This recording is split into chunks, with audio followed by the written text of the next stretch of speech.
بسم اللہ الرحمن الرحیم۔ السلام علیکم ناظرین، امید کرتے ہیں آپ سب خیریت سے ہوں گے۔ اللہ تعالیٰ آپ سب کو اپنے حفظ و ایمان میں رکھے، آمین۔ صبح اٹھتے ہی یہ سورت تین دفعہ پڑھ لیں، انشاءاللہ پریشانیوں سے سارا دن محفوظ رہیں گے۔ ناظرین، اگر آپ نے ابھی تک ہمارے چینل کو سبسکرائب نہیں کیا تو جلدی سے سبسکرائب کر دیں اور بیل آئیکن کو دبا دیں تاکہ ہماری آنے والی ویڈیو آپ تک آسانی سے پہنچ جائے۔ نبی کریم صلی اللہ علیہ وآلہ وسلم کو کائنات کے لیے رحمت بنا کر بھیجا گیا۔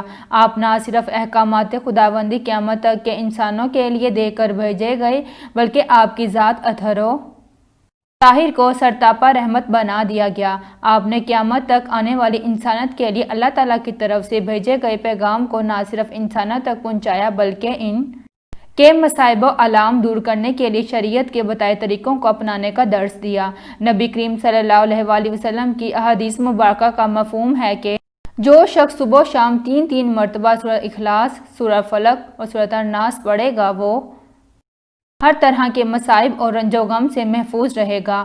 آج کے اس نفسا نفسی کے دور میں جہاں ہر انسان ذہنی پریشانی، بے سکونی میں مبتلا ہے، تو ایسے میں اس حدیث میں نبی کریم صلی اللہ علیہ وآلہ وسلم کے بتائے ہوئے طریقے سے نہ صرف دلی سکون، ذہنی آسودگی حاصل کی جا سکتی ہے بلکہ جادو، حسد اور شریروں کی شرارتوں سے بھی بچا جا سکتا ہے۔ اللہ تعالیٰ ہمیں دین کو سمجھنے کی اور اس کی تعلیمات پر عمل کرنے کی توفیق عطا فرمائے، آمین یا رب العالمین۔